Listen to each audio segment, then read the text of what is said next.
it'd been 30 minutes or something. I just cut him loose, and you can contact him if you need to after we talk. Yes, thank you, Your Honor. With that one, and I believe we've been. Mr. Salazar is a trooper. He chose to stay and wait for you. Great. You thought you might give him a discount on legal fees or something. I'm not sure exactly what y'all got. Well, Your Honor, that would be the court's call because I was appointed. I believe, Your Honor, you're on YouTube. Okay, back on the record. County Court at Law Number 6, arraignment docket on the afternoon docket of January the 19th of 2021. Mr. Rocha is with us, and his first client appears is Zachary Cisneros, who's with us today also. His cause number 425440, State of Texas versus Zachary Cisneros. And Mr. Rocha, have you had a chance to confer with the state on this case, sir?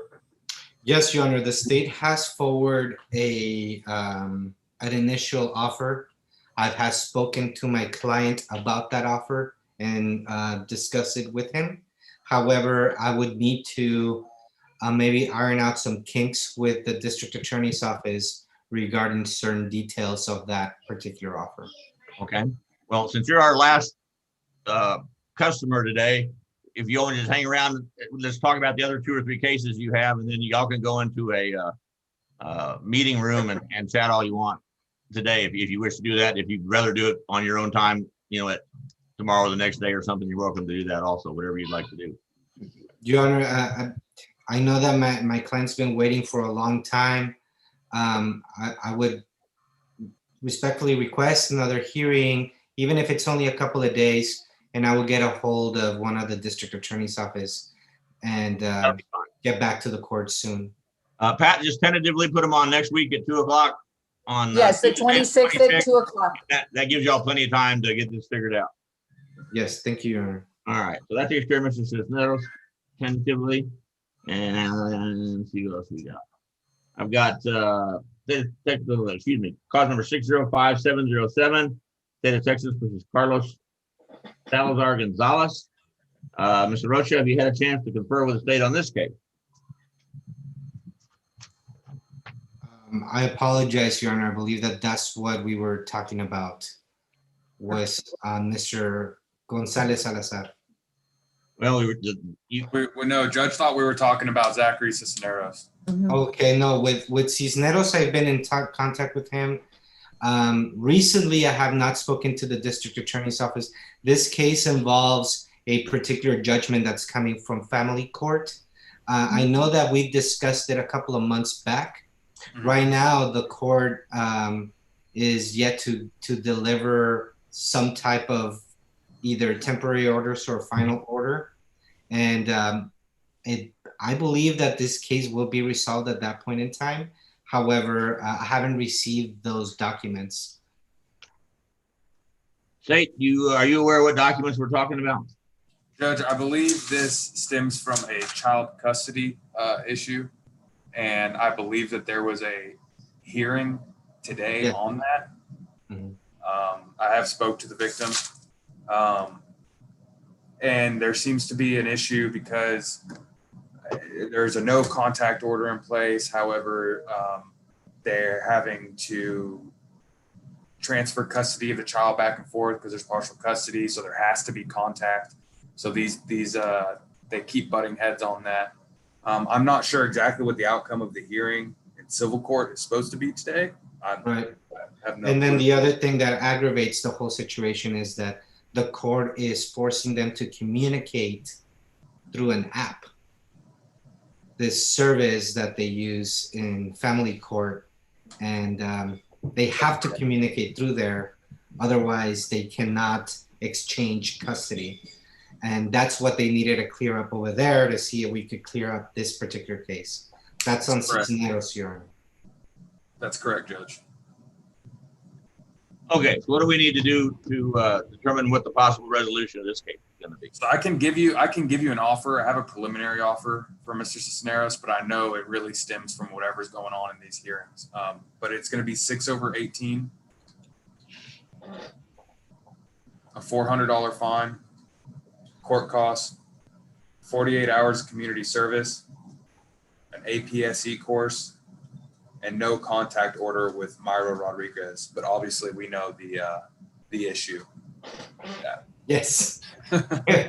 So I'll get back to you on that. Yeah, no worries. All right, thanks. So Pat, are those the only two cases that Mr. Rocha has today with us? Yes, Your Honor, just those two. So I have a question then. So normally, if you've had this custody issue, then I'm assuming the reset would have to be a lot longer. Have they given you another court date, Mr. Rocha? Did you go today? No, it's not. I was appointed to this case. Oh, on this one. So this is somebody else. Okay. That's somebody else's family matter, and they had the hearing at this a little bit earlier than this hearing. Okay. And I Okay. believe that the judge there took it under advisement. Ugh, never mind. How far do you want to set this? There's no use in bringing him back on, I believe, Mr. Cisneros. Is it Mr. Cisneros that we're talking about? Yes, this is Cisneros. Yes. Okay. How long do you want to do that? Because it's gonna take about. Time out. Let me back up a second. He's charged with harassment. There's an ongoing, I assume, child custody is a divorce kind of a situation case too, or just post-divorce? So I think it's post-divorce. I don't think there's Post-divorce, Your Honor. Okay, well, I mean, the civil side is apples and the criminal side is oranges. So I'm confused as to, we're not going to put the criminal side off if the state's willing to go forward on it. I don't know if they are or they aren't, and wait for the civil side to resolve, because that could be a year from now. Judge, the issue we're running into is that it's a harassment case and there needs to be a no contact order in place, but the family court for some reason is demanding that they stay in communication with each other.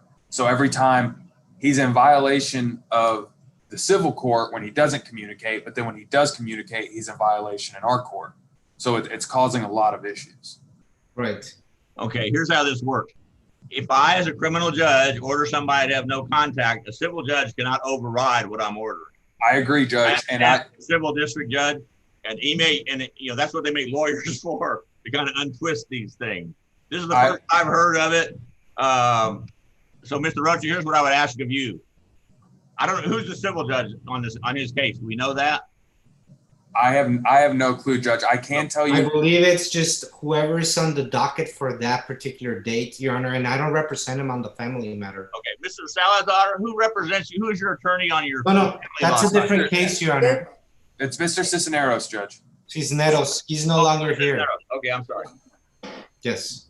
Okay. And Judge, I have tried resolving this matter outside of here, trying to figure out.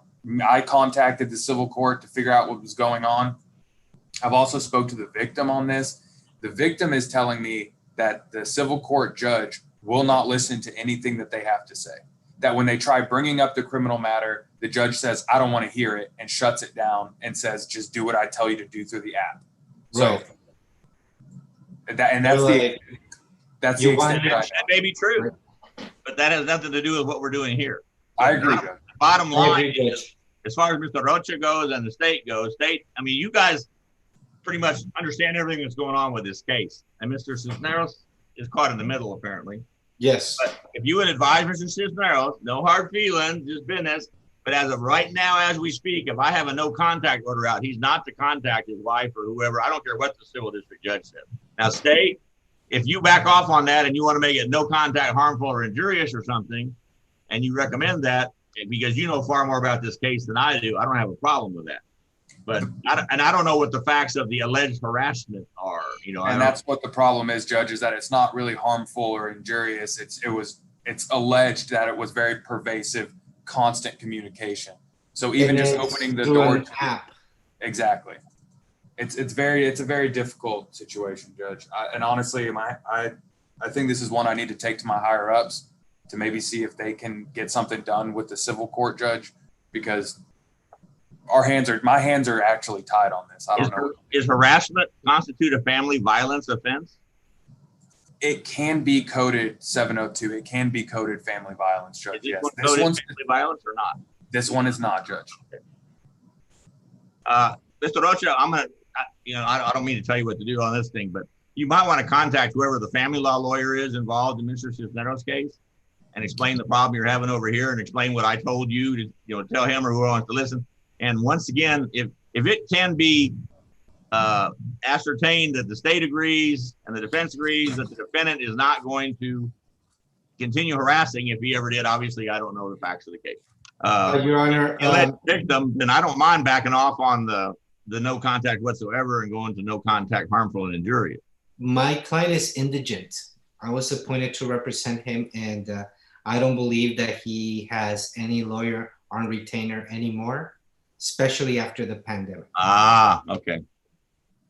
So if the court would like, we can set it up for a trial, a jury trial, but I don't know when that's Sure. going to happen. We kind of want to, I don't know, we can work something out. Maybe I'll touch base with the DA again and see if there's anything that we can work out. And maybe the orders that come out of the family court today will resolve this matter once and for all. But my client will not be able to see his children and meet his children and visit with his children, or even work out any type of exchange of clothes, of school, or anything without contacting the other party through this app.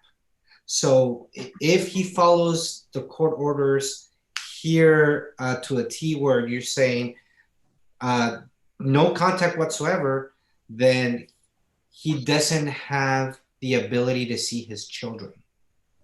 And if he follows the orders from the family court, then he will be in peril of ending up in court again in jail, because he's violating violates the order.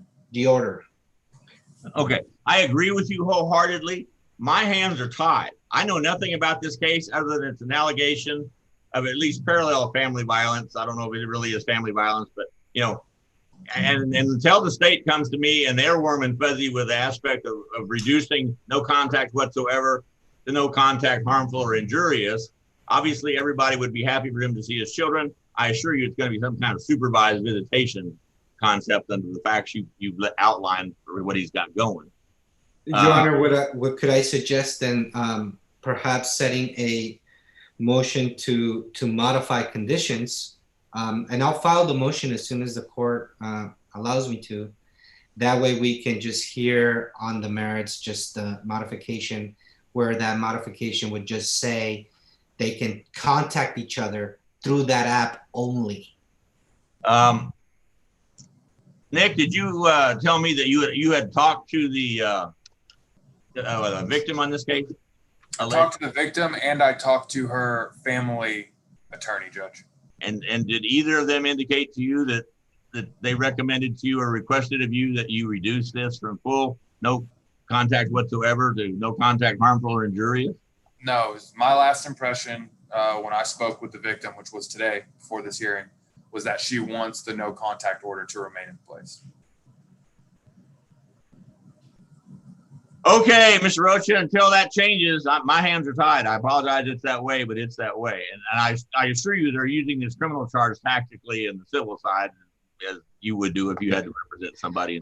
Your Honor, then at this point, we would need to set this for a jury trial. I agree with you. Let's set this for a jury trial, which would be tentatively set for July the 19th, 2021.